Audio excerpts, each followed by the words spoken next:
तो telephone line पे हमारे साथ मौजूद हैं बलूचिस्तान के सूबाई वज़ीर खुराक अब्दुल रहमान साहब। वो अपना इस्तीफ़ा तो दे चुके हैं, लेकिन अभी तक मेरे पास जो खबर है उनका इस्तीफ़ा अभी कबूल नहीं हुआ है। सबसे पहले उनसे ही जानने की कोशिश करेंगे कि अभी तक जो है ये आखिर डेडलॉक है क्यों, इस्तीफ़ा क्यों देना पड़ा।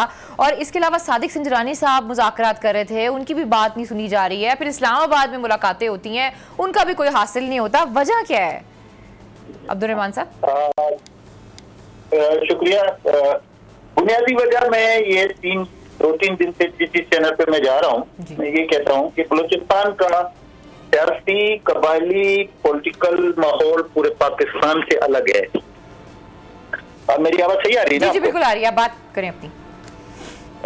तो यहाँ पे कबायली निजाम भी है, पॉलिटिक्स भी है, पार्टियां भी हैं, सब चीज इन सबको साथ लेके चलना पड़ता है। तो जाम साहब 3 साल से, जाम साहब बहुत कदावर शख्सियत हैं, हमारे लिए बहुत काबिल एहतराम है। सबसे बड़ी खामी ये थी कि उनका एटीट्यूड जो था वो ना कबायली था ना पॉलिटिकल था। हम 3 साल से डे 1 से इसको कहते रहे कि जी इस पॉलिटिकल ऑफिस में आप बैठे हैं, ये पॉलिटिकल ऑफिस है, ना कि किसी डिक्टेटर का दफ्तर है।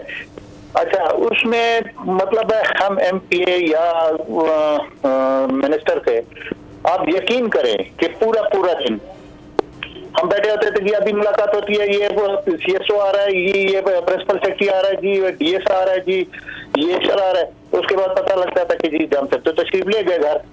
अच्छा, वो हम मुंह लटका के वापस आ जाते। तो इस बारे में बार बार हमने इनको गुजारिश की कि मेहरबानी करके अपना रवैया तब्दील करें, लेकिन शायद वो इस मूड में नहीं थे।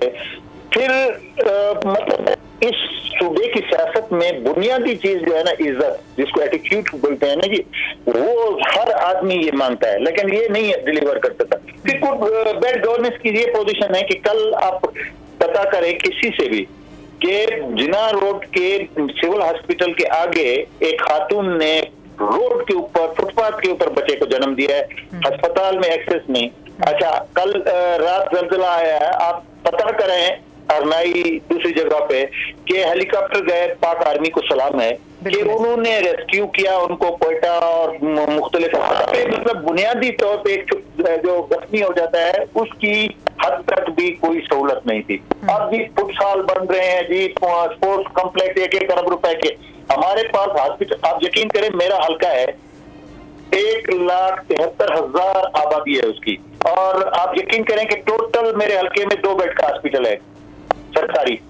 तो ये चीजें हमने बारहा उसके अच्छा, कुछ दिन पहले ना मेरे साथ तर्जुमान बलूचिस्तान गवर्नमेंट मौजूद थे। जब उनसे ये सवाल किया गया तो उन्होंने कहा जाम कमाल साहब तो कहीं नहीं जा रहे। अब खबरें कुछ इस तरह की आ रही हैं कि 36 घंटे में या 24 घंटे में कोई बड़ी खबर आ सकती है। फिर उन्होंने एक और भी बात की, उन्होंने कहा कि बेसिकली अब जो वुज़रा हैं या जो अरकान हैं वो ये कहते हैं कि जाम कमाल साहब जो है वो उनसे घंटा 2-2 घंटे बात करते रहे। अब उन्होंने सुबह के बाकी काम भी तो करने हैं।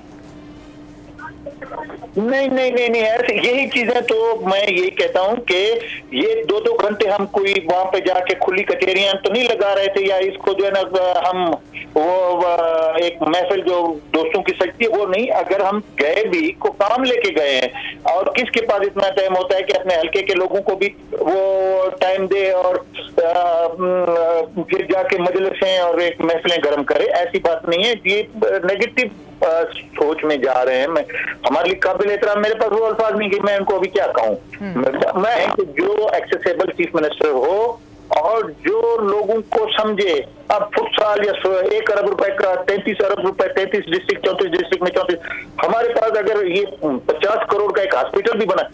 मेरे इलाके में मेरी वालदा वफात हुई तो पंजाब के वजीर आला ने आके मेहरबानी की है, मुझे हॉस्पिटल दिया। इसने 3 साल में मुझे नहीं दिया। उससे पहले तो जो सियासी हालात थे वो मैं अभी इधर कहाँ बयान करूं। तो आज के हिसाब से ये अक्सरियत खो चुका है, माइनॉरिटी में चला गया है।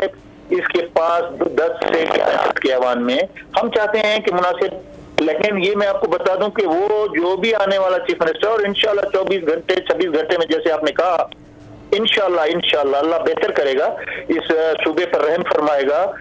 तो सवाल करना चाह रहे हैं जी राना साहब। रहमान साहब ये फरमाएं कि अगर जाम साहब जो हैं वो इस्तीफा दे देते हैं या आप उनके खिलाफ अदम एतमाद की तहरीक मंजूर कराने में कामयाब हो जाते हैं तो जो नई हुकूमत होगी, जाहिर है जैसे आपने खुद भी फरमाया कि उनके साथ कोई 10-11 लोग हैं, तो ये बाप पार्टी जो है ये तो तकसीम हो जाएगी।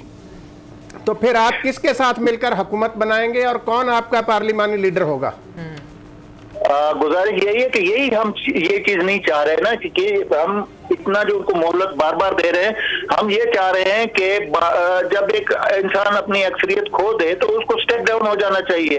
दूसरी बात यह है कि ये बड़ी मेहनत से ये पार्टी बनी है। देखें, इससे 3 साल के अंदर अंदर 12 सेनेटर, 5 MNA, 24 MPA, ये तो मेहनत है। ये सीनियर लोगों की मेहनत है, मुखलिस लोगों की मेहनत है कि इस पार्टी को बनाया। अब वो एक -1 फार्मूले पर के ही आ जाए। आप अक्सरियत खो चुके हैं, 10-11 आदमी, 10-11 भी वो हैं जो हमारे साथ भी राब्ते में हैं। अच्छा, दूसरी बात यह है कि अगर ये स्टेप डाउन कर जाते हैं, हमें अदम एतमाद या एतमाद का वोट लेना या दूसरी चीजों की हमें जरूरत नहीं है। हम इनको भी साथ बिठा के इस बाप पार्टी के 24 मेंबरों में से किसी को भी हम जो हम समझेंगे कि वो इस सूबे के मुफाद में है, पाकिस्तान के मुफाद में है और एहतराम देने वाला है, एटीट्यूड वाला है, उसको हम वज़ीर आला मुंतखब करेंगे इंशाअल्लाह। बहुत बहुत शुक्रिया। सब्सक्राइब करें और बेल दबाएं ताकि कोई खबर रह न जाए।